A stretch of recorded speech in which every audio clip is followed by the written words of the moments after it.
I'm not a conspiracy theorist at all, but I do know where public school came from.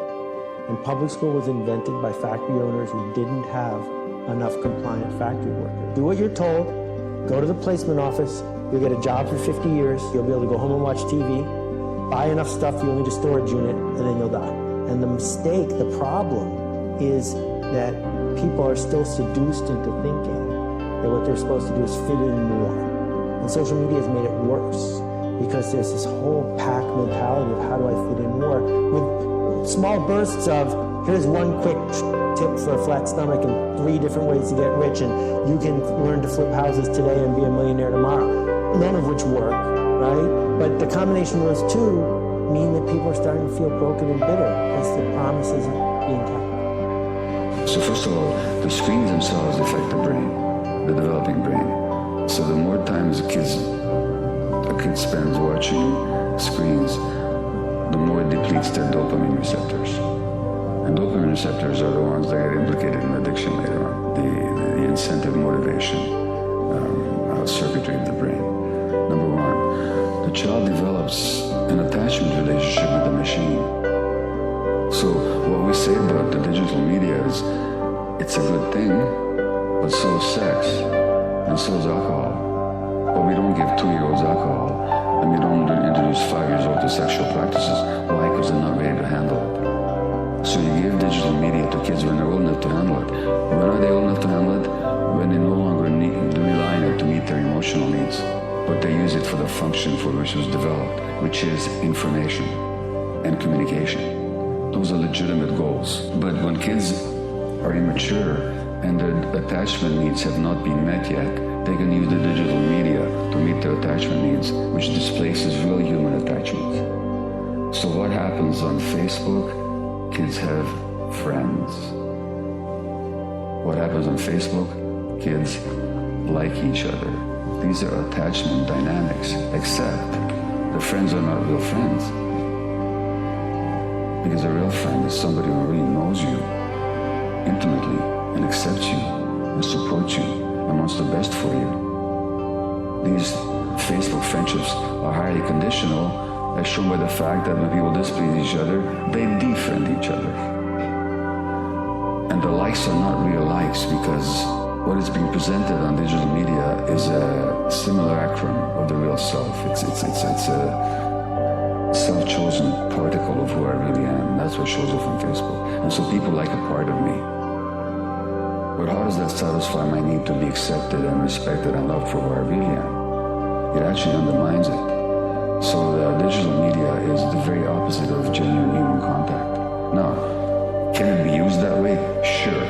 If you got 2 young kids now, and if you got parents who live in the United States, and those kids want to connect with their grandparents, what a great device Skype is or Zoom is. Where now they can connect. It's not just a letter. Anyway, that's a great way to connect.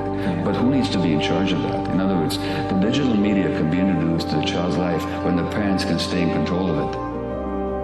When the media takes over and the child has got this addictive relationship, the child is not ready for it. So we say, don't introduce it too early, number one, and number two, stay on top of it and you'll be in charge.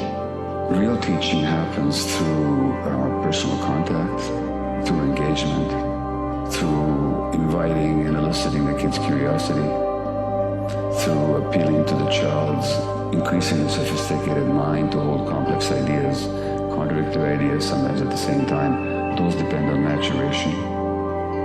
And that maturation depends on relationship with human beings. We know that screen time decreases happiness, decreases life satisfaction, and decreases self-esteem. We know that it enhances anxiety and depression. The Royal Society of Public Health published a study in June this year, June 2018, which found out that 63% of all Instagram users are unhappy.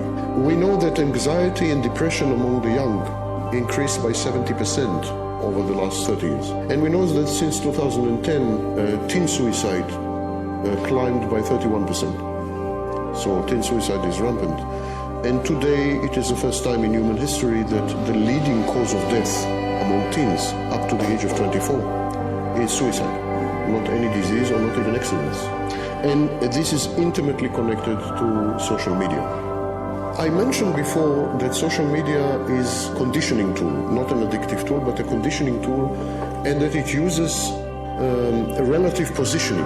But what are the emotions that are attached to relative positioning? Well, the first one is envy. Social media are constructed around envy, pathological envy. They are purveyors of pathological envy and amplifiers of pathological envy. And they quantify via various ranking algorithms, they quantify envy with likes, with retweets, so they quantify envy, and then they leverage envy to motivate you. In other words, they use envy to cause you to adopt some course of action. People confuse jealousy with envy, and here's the difference. Jealousy, these platforms encourage repeat use, repeat compulsive use. And now we know from psychology that only these kind of emotions, aggression, envy, hatred, only these kind of emotions encourage repeated use and repeated. So there is no way that they have designed these platforms without being aware that they must leverage these emotions to create addiction. 1 in 3 Americans are now officially obese. And until we create a world where, and hopefully the millennial generation will figure this out, we create a world where companies are all humanity plus, the fact is a large number of companies exist straight up as an algorithm for generating profit. And these algorithms, I'm not saying these guys behind them are bad or wrong, I'm just saying the algorithm of the company is to generate profit at all cost. And these might be counter to where we want to take the human species. That we humans normally go through life kind of not accepting things. We want things to be different from the way they are. We want to have a better wife or husband. We want our children to be better. We don't like the political system. We want this sort of utopia to suddenly come about. We want people to be different. We want this, we want that. And to Nietzsche, that meant you are anti-life. You are against life because life isn't like that. Life is a series of facts. Life is what it is. We've evolved a certain way. Your reality is a certain way. It is what it is. And by pushing against it, you hate life. You want to love life. You want to love fate. And what fate means, things happen to you you can't control. You didn't control who your parents are. You didn't control what city you were born into, what school you went into.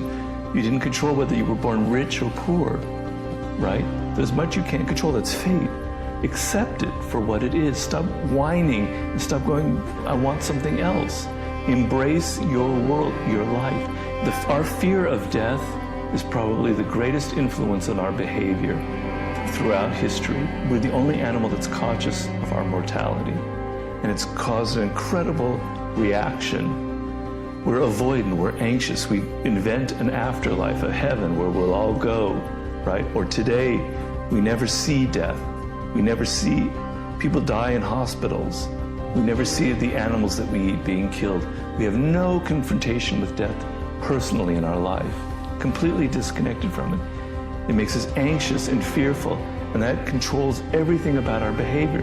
We become anxious and fearful about everything.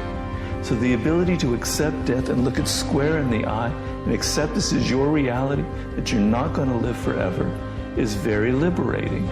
So Amor Fati is a step from turning your back, let's face this way, going, here's life, and oh, I hate it, I don't want it, blah, blah, blah, to turning around and facing it, going, I accept it, I love it, I embrace it. And it has a very powerful effect.